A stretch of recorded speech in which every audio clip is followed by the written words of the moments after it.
Hey guys, what's up? It's Stellan over here for another reading from my Oracle Fairy The Feels deck.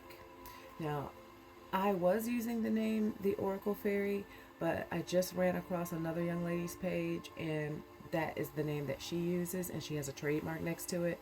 So, out of respect for this young lady, I will not use that name. I'll just go by Stella Nova. So my first two videos, you'll see me, where I kind of changed up the wording a little bit, but I didn't change the video because I don't feel like reshooting it.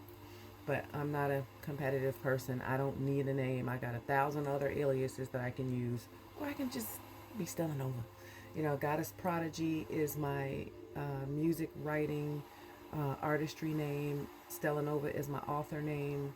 It's also my actor name and my comedian name. Sometimes I go by Stella Nova or sometimes I go by Nova. But so I'll just be, I'll just be Nova. Readings by Nova.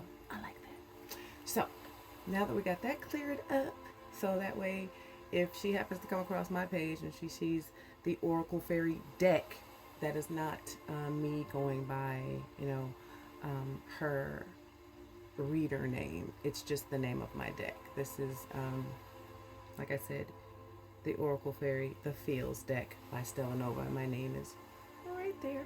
But this is my personal deck. I designed and created this for myself to do my readings. They're not for sale.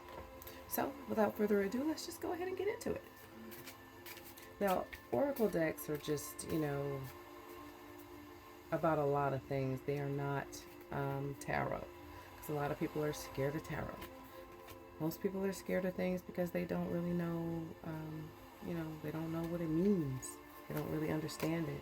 Or they get so stuck on movies that make tarot look like the devil when, let me just explain this to you and I'll get into the other reading. Tarot is really about the fool's journey through life. The fool is like, I think, the first major arcana, and then the world is the end. And then in between there, the fool goes on this journey to explore and understand his or herself. Okay, and even the devil or the tower, which are some of the scariest cards in the deck, the devil could just mean desires. It could mean addictions. It could mean, things like that. Or it could mean being in a low vibrational energy. And the tower moment, people equate sometimes the tower or even the devil one to death. And sometimes it could be the death of your ego, the death of you being negative, just an old you dying off. And a tower moment is like, you're like, I don't understand what happened. The bottom fell out of my life. All this stuff is happening. Okay, take heed to the lessons that those things are trying to teach you. Okay? All right. Same thing with the Oracle deck. It's just not as scary. All right. The first card out the deck is Lust. All right. Is the attraction built solely upon the sexual pull between you? So that's pretty obvious, because a lot of people confuse lust with love. They feel like they grow up in a toxic environment, so they start to attract toxic relationships. And then when you get used to toxic relationships, you feel the version of love that is toxic is typically lust. And it's okay to desire someone. It is okay to have a strong sexual attraction to someone. But when that sexual attraction is lustful, a lot of times that just leads to toxic behavior. And you'll know this because the person will take you through all kinds of, bullshit. It'll be tumultuous. It'll be crazy. It'll be, you're not going to feel good. It's like you'll feel good sexually in the moment. Like, oh, she'll sling it and throw it back and do whatever. But everything else around you will be crumbling. Okay? All right. So, next card. And I don't even know why I bother shuffling these because, like I said, they're not tarot, so I'm not going to pull the same thing anyway. All right, next card is Authenticity. Oh, that's one of my favorite words. We've been seeing a lot of that online lately, haven't we? Is showing up as exactly who you are, whether the world gets you or not. Dare yourself to be your absolute self. So it's, that's what authenticity is. It's showing up as you, no matter what people say, no matter what, books say about a woman should be this, or a talk show, or whatever, there's all this stuff out there that's telling us how we should be. Everything except for just being ourselves. Be yourself. The universe will support you as you. And I don't know if you know this, but you sin against yourself when you are not yourself, when you are not being your highest vibrational self. That's the sin right there. Because it's almost like slapping the creator in the face. Like, I don't want this. I don't want to be me. I want to be somebody else. And you can see it out here. A lot of people are out here. And when I was growing up, I used to make jokes all the time. And I'd be like, it would be funny one day if there was a factory for humans where they could just go and change body parts.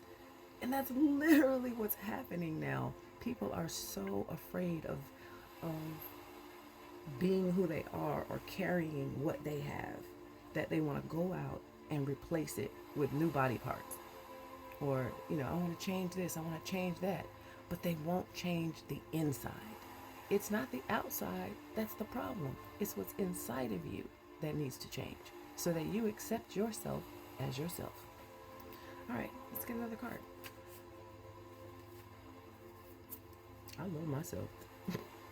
And I work on myself constantly so that I can continue to feel good about myself. I do the work inside, I do the work outside. Independence, another of my favorite words. Do you show some degree of independence and allow your person to do the same? So that's a relationship type of question. Do you show your independence when you're in a relationship? Like, do you have things that you do on your own? Can you go out and spend time with just you? I've met people before who are like, I don't like being by myself.